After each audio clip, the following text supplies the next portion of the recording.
안녕하십니까. 여의도 24시입니다. 여러분들 이번 시간에는 한동훈 전 대표가 세미준의 이영수를 만난 일에 대한 그 정치적 의미, 그걸 분석, 평가해 보도록 하겠습니다. 여러분들 아마 기사 다 보셨을 겁니다.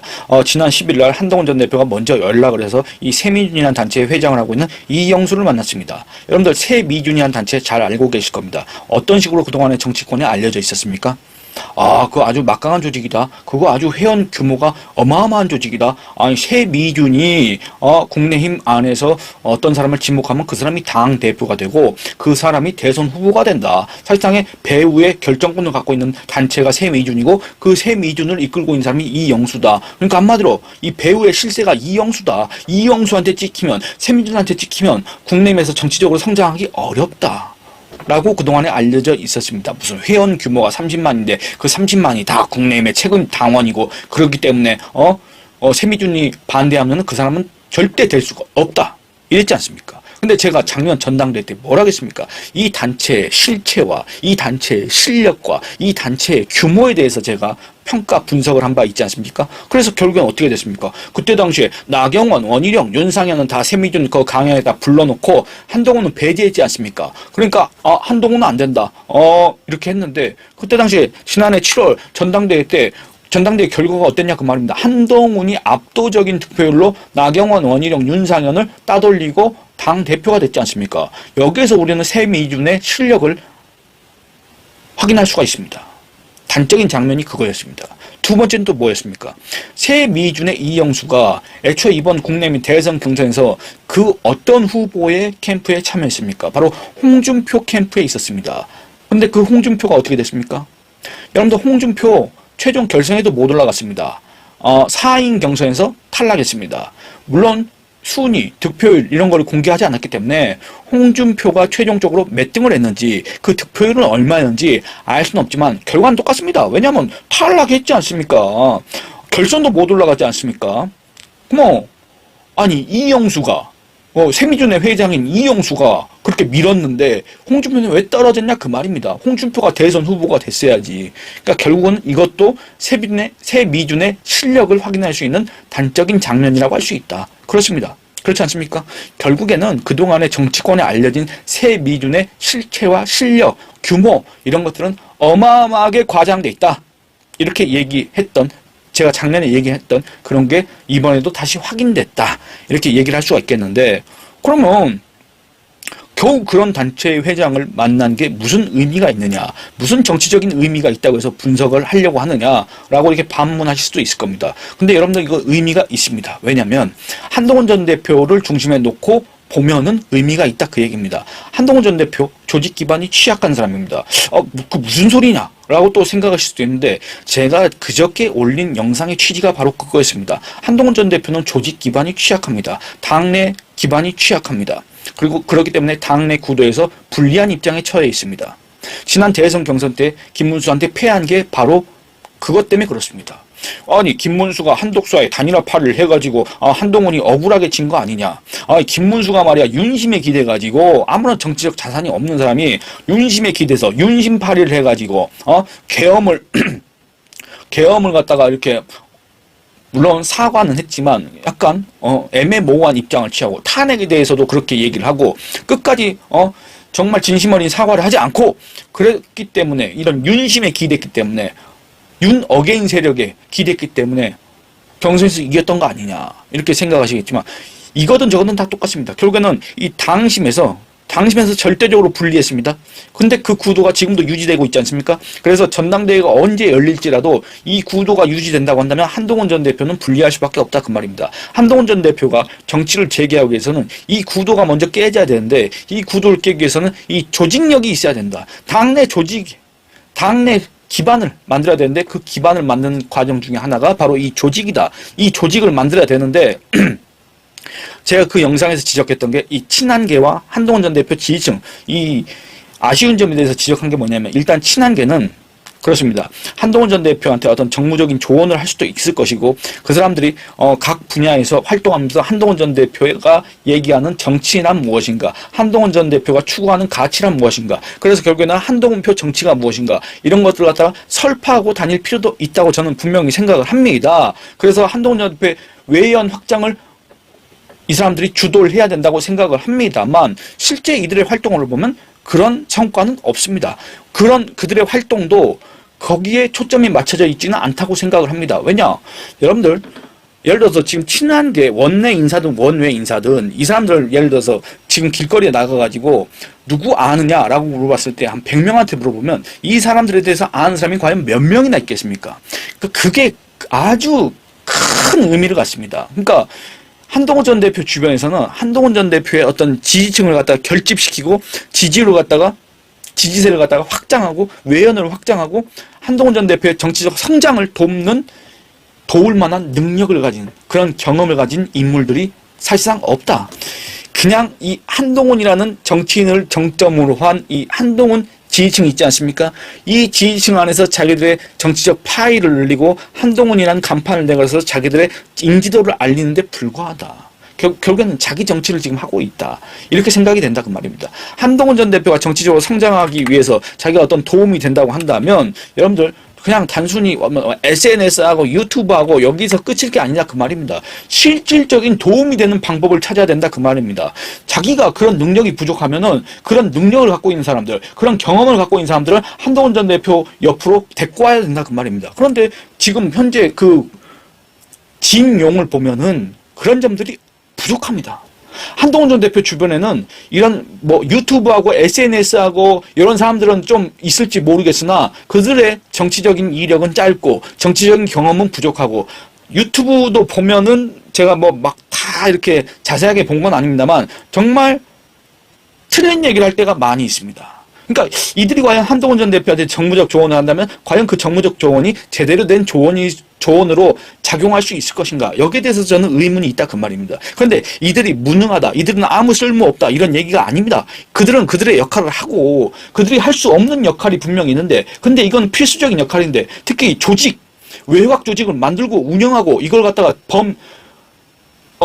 전 국민적인 캠페인을 벌릴 수 있는 그런 조직 기반을 만들 수 있는 사람이 한동훈 전 대표의 옆에는 없다. 그래서 이게 있어야 되는데 이 친한계는 지금 이런 생각을 하지 않는다. 이게 너무나도 아쉽다. 두 번째는 이 한동훈 전 대표 지지층을 갖다가 하나로 모을 수 있는 구심점. 그것도 결국엔 조직입니다. 이 조직을 만들어야 그동안에 이렇게 산재되어 있던 산발적으로 흩어져 있는 한동훈 지지층을 하나로 모으고 이 지지세를 바탕으로 해서 전 국민적인 캠페인을 할 수가 있고 그 캠페인을 바탕으로 해서 한동훈 전 대표의 부정적인 인식을 해소하고 그 다음에 지지층을 확장할 수가 있고 결국에는 그걸 또 바탕으로 해서 국내의 쇄신과 혁신을 이끌어 나가고 수권 정당으로서의 변모시킬 수 있는 그 기반이 되는 거 아니겠습니까? 그런데 이런 거에 대해서 얘기한 사람도 없고 그렇다 그 말입니다. 그래서 이거는 정말로 아쉽다. 근데 한동훈 전 대표는 이런 거를 이미 자기가 정치적으로 어떤 게 지금 현재 불리한 상황인가, 이걸 깨기 위해서는 어떤 점들이 필요한 것인가, 뭐를 보완해야 되는 것인가 이미 객관적인 분석과 평가를 끝낸 상태다. 그래서 행동으로 옮기고 있다. 그 행동의 하나의 상징적인 장면이 이 새민준의 이영수를 만난 것이다. 그렇게 생각을 하고 있습니다. 여러분들 그러면 새민준의 이영수와 만났기 때문에 새민준의 이영수가 한동훈의 우군이 되고 한동훈의 어떤 조직 기반이 되고 한동훈 전 대표가 그 새민준의 이영수하고 손잡고 뭔가 공동 전선을 구축해서 친윤 패족 잔당 세력과 이 당권 경쟁을 한다? 그건 아닙니다. 그건 확대 해석에 불과합니다. 근데 이게 왜 의미가 있냐면 여러분들 새미주는 국내의 전통적인 지지층이 모여있는 곳이라고 알려져 있지 않습니까? 그러니까 이 이영수가 국내의 외곽에서 그 전신 정당, 예를 들어서 한나라당, 신한국당, 민자당 요 외곽에서 활동해온 지가 한 30년 정도 된다고 하지 않습니까? 그러면 30년 동안 이 외곽 단체를 계속 조직하고 운영해 왔다고 한다면 그 새미준이라는 단체에 모여있는 회원들이라고 하는 그 사람들의 정체성이라고 해야 될까? 그게 뭡니까? 국내의 전통적인 지지층이다. 아주 오래된 당원들이다. 이렇게 생각할 수 있는데 그 단체의 대표라는 사람이 그동안에 한동훈에 대해서 어떤 인식을 갖고 있었냐. 한동훈 괴물이다. 이런 얘기 했습니다. 이영수가. 한동훈 괴물 아니더라. 그러면 그전엔 뭡니까? 괴물이라고 생각했던 거 아닙니까? 또 뭐였습니까? 그동안에 배신자 프레임 등 이런 건 다 오해더라. 만나서 얘기해보니까 다 오해였다. 이렇게 얘기하고 있습니다. 그럼 또 이 말은 뭡니까? 그동안에는 저 배신자라고 생각했던 거 아닙니까? 그렇기 때문에 지난해 전당대회에서 한동훈만 배제했던 거 아니겠습니까? 그러니까 이게 중요하다 그 말입니다. 이영수의 입을 통해서 나온 국내의 전통적인 지지층의 이 한동훈, 반한동훈 정서, 한동훈에 대한 반감 이런 것들이 어떻게 완화될 수 있는지, 누그러질 수가 있는지 우리가 여기서 이걸 확인할 수 있다고 말입니다. 괴물인 줄 알았다. 한동훈? 그렇게 눈에 넣어도 안 아픈 후배를 아끼고 사랑하고 키워준 윤석열을 배신했다. 아니 그렇게 반찬도 챙겨주고 넥타이까지 이렇게 사다 준 형수를 갖다가 배신했다. 이런 뭐라고 해야 되지? 가스라이팅이라고 해야 되나? 선동이라고 해야 되나? 이런 궤변이 이 분명히 친윤 세력들 사이에서는 그게 마치 정설인 것처럼, 그게 마치 진실인 것처럼, 그래서 이거는 한동훈만은 안 된다. 한동훈만은 어떻게 해서는 제거해야 된다. 한동훈만은 어떻게 해서든지 배제해야 된다. 이런 논리가 계속 작동해 왔지 않습니까? 근데 그 하나의 축이 무너졌다.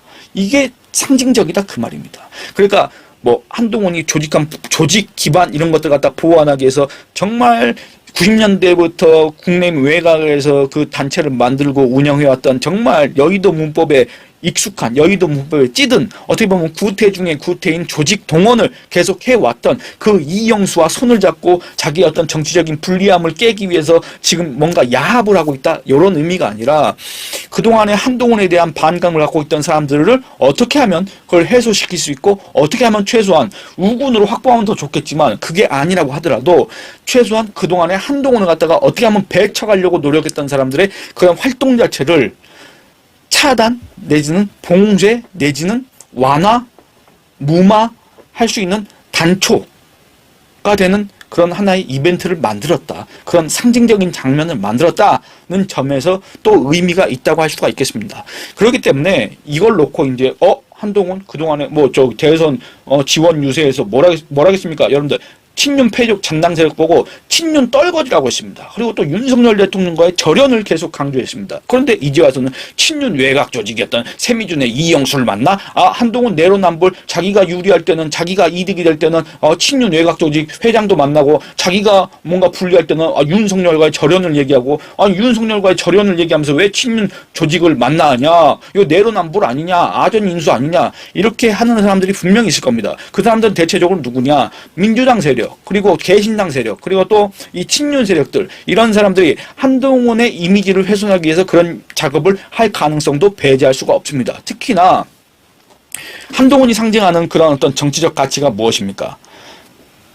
개혁, 변화, 혁신, 새로움 이거 아니겠습니까? 근데 아니 저 이영수를 만나? 그게 뭔 새로워? 그게 무슨 혁신이야? 그게 무슨 개혁이야? 그냥 자기가 어떤 권력을 잡기 위해서 유리할 대로 자기 유리한 임기응변으로 이렇게 자기가 기존에 했던 말을 다 뒤집고 내로남불하는 거 아니냐, 아전인수하는 거 아니냐, 거기에 대해서 어떤 반박을 하더라도 그거 다 아전인수 아니냐 이런 식의 공세가 시작될 가능성도 있지만 그건 아니다. 여러분들 한동훈 전 대표가 예를 들어서 정말로 자기가 지금 현재 불리하기 때문에 이걸 깨기 위해서 어떤 이 친윤 세력과 손을 잡겠다라고 했다고 한다면 누구한테 가야 되겠습니까?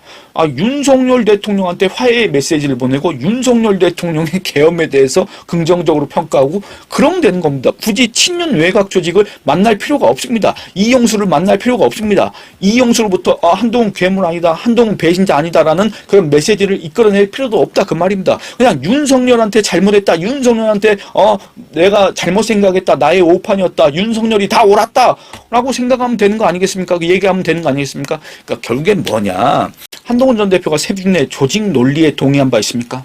한동훈 전 대표가 세미준이 그동안에 친윤 외곽 조직으로서 활동해왔던 것에 대해서 긍정적으로 평가를 했습니까? 한동훈 전 대표가 최종적으로는 어떤 윤석열의 비상계엄에 대한 입장을 번복한 바 있습니까? 거기에 공감을 표한 바 있습니까? 없습니다. 한동훈 전 대표는 내로남불이 아니라 기존의 입장을 바꾸지 않았습니다. 번복을 하지 않았습니다. 그런데 정치인이기 때문에 자기와 갈등 상황을 빚고 있는, 자기와 대립 관계에 있는 그런 세력과도 이렇게 만날 수가 있고 얘기를 할 수가 있고 타협할 수도 있다는 점을 유권자한테 우리 국민한테 보여준 데에 큰 의미가 있다. 한동훈이 그동안에 어떤 정치적 이상주의자로 이렇게 평가받기도 했는데 왜냐? 그가 상징하는 정치적 가치가 개혁, 혁신, 변화, 쇄신 이런 것들 아니겠습니까? 새로움. 근데 이게 자칫하면은 이상주의적인 구호로 들릴 수가 있는데 그러다 보니까 자연스럽게 또 그거를 대변하는 그걸 상징하는 한동훈이라는 정치인도 정치적 이상주의자 아닌가? 이렇게 또 평가받기도 했는데 그런 점들을 또 이렇게 해소할 수 있는 하나의 또 첫걸음이 된 거 아닌가 이렇게 생각을 한다 그 말입니다.